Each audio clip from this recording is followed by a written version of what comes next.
Hello everybody, Nana Des. How's everybody doing today? This is the result of yesterday.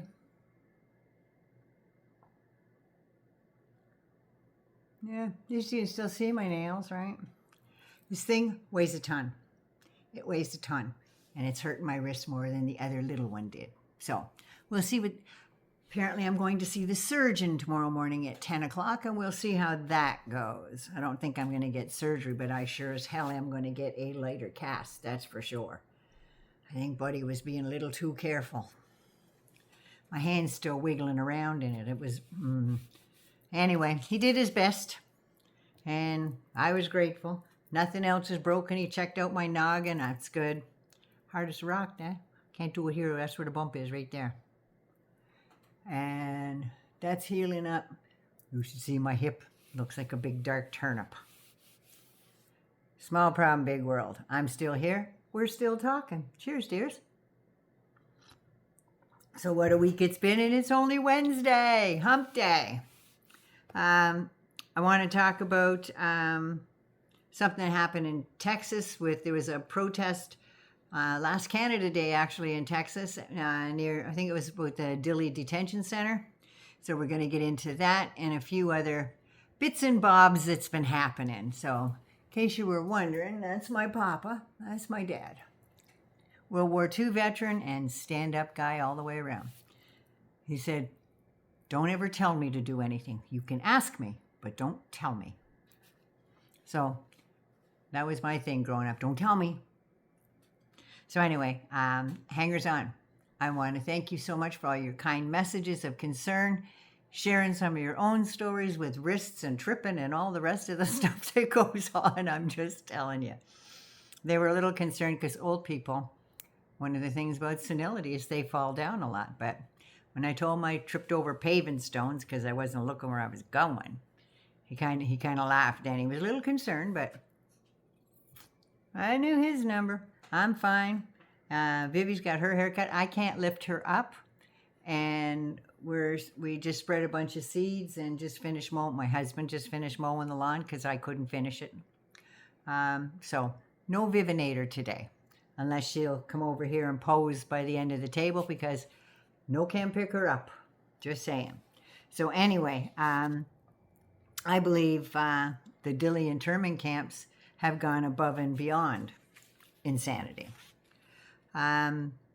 They say last year on July 1st, there was the protests that were going on there.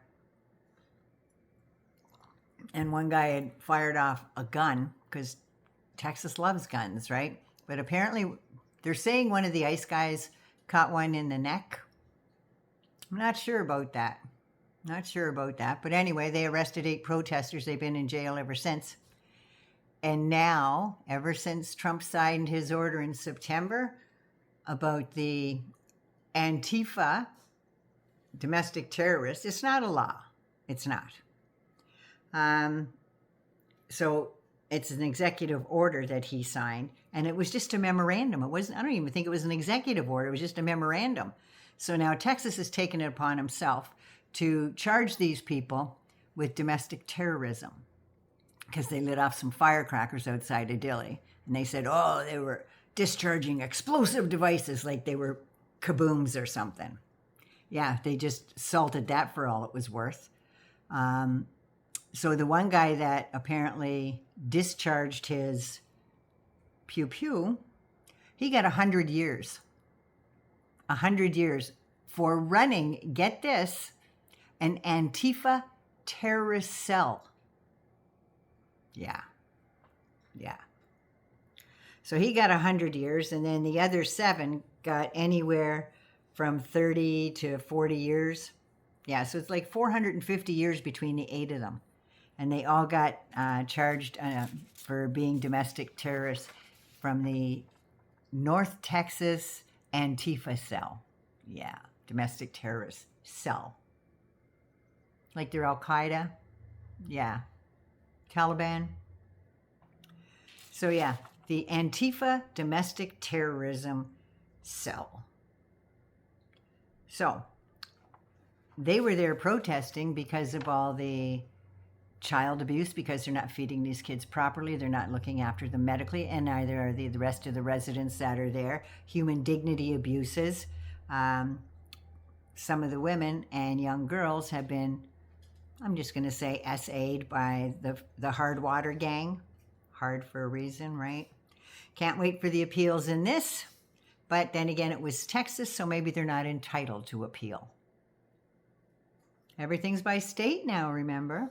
The protesters lit off fireworks, and those were the explosive devices. So the next thing we have here is the Senate voted against Moose Knuckles and for his War Powers Act. They voted against that in the Senate, and man, is he pissed. He is losing his shit. They also included in that they have to bring the troops home, and he is not allowed to go forward with anything in Persia. Stop the kabooming. And the next thing I think they need to do is stop supplying Uncle with all his toys and stop giving him an allowance because he's been a very naughty boy. Take away his fucking money and see how many kaboobs he can make out of that.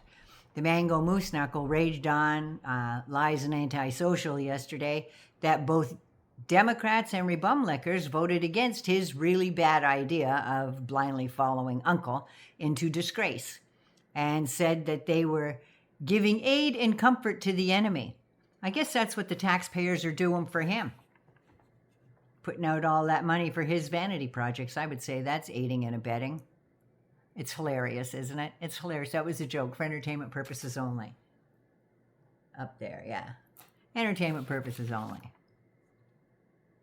First off, he is giving them lifted sanctions for over 60 days. He's the one giving $300 billion to rebuild after he and Uncle went off half-cocked. He is the one allowing Persia to have missiles because he said, well, Saudi Arabia has missiles. Why shouldn't Persia? But he didn't say Persia. And then there's the line, we had them on the ropes and they were willing to give us practically anything. No, that's not so true. The Memorandum of Understanding is already out there, already listed. So he gave all, they gave sweet fuck all. Just saying. So then he went on another rip about Susan Collins because he just, 2 weeks ago, he just endorsed her for Senate in Maine. So he ripped her a new one, saying, after all I did for her. And it went on to 3 other Republicans. They're all losers.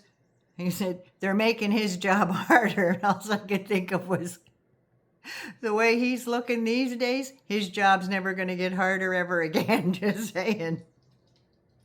And there is, according to state news, this one just blew my mind, Eli Lilly gave an extraordinary access to an obesity drug that was granted on compassionate use. That means they're on their last legs, and that's their last and only choice to stay on this planet with the rest of us. There was only one person allowed to try this very promising weight loss drug that will be used on grossly obese people that are very close to passing over. I'm just wondering, does it have any other cures? Because a lot of things do. It's like the abortion pill has a lot of other uses other than for abortions. That's why it says on there, are you pregnant? Just saying. So anyway, the unnamed patient, as of late April, is a white 79-year-old male with refractory obesity, obstructive sleep apnea, and pulmonary hypertension. I can't imagine who that would be, do you? I can't imagine. Maybe it's the same guy that gave Eli Lilly, who is going to bring these trials, because he's obsessed with that, he calls it the fat drug pen. Yeah. He got obsessed with that probably around the end of March, April, even more so. And then he made that deal, a trial, along with Eli Lilly, that all these drugs are going to be sold where? Trump RX. Yep. Can't imagine why they'd give him special treatment, do you? He's the only one One human being was given the right to that trial. One. And Homeland Security and Immigration and all those folks are now going to, they're now giving out swag bags to all those on the white carpet from South Africa. Yeah, they're all going to get copies of PragerU and their racist shit. Just saying. Cheers, dears. So that's the way I've seen things today. And I'll be back a little later, hopefully, with another one from lawyer Liz Oyer. She used to be the chief pardon lawyer in the government, DOJ. Yeah. Well, she got fired, and we'll talk about that later. Anyway, 99 loves you. Be good, be safe, and please take care of you first so you can take care of somebody else. I love you for entertainment purposes. Well, I don't love you for entertainment purposes, only I love you because you love me. We get along. We're simpatico. So anyway, love me, like me, share me. Don't forget to subscribe. Hype when you can. Share on your other socials, Facebook or whatever. If you can, ring-a-ling the ding-a-ling so you know I'm arriving. And, well, that didn't sound too good either, did it? So yeah, do all the things. And don't forget to smile. Gotta smile. I love you. Mwah. We'll talk later.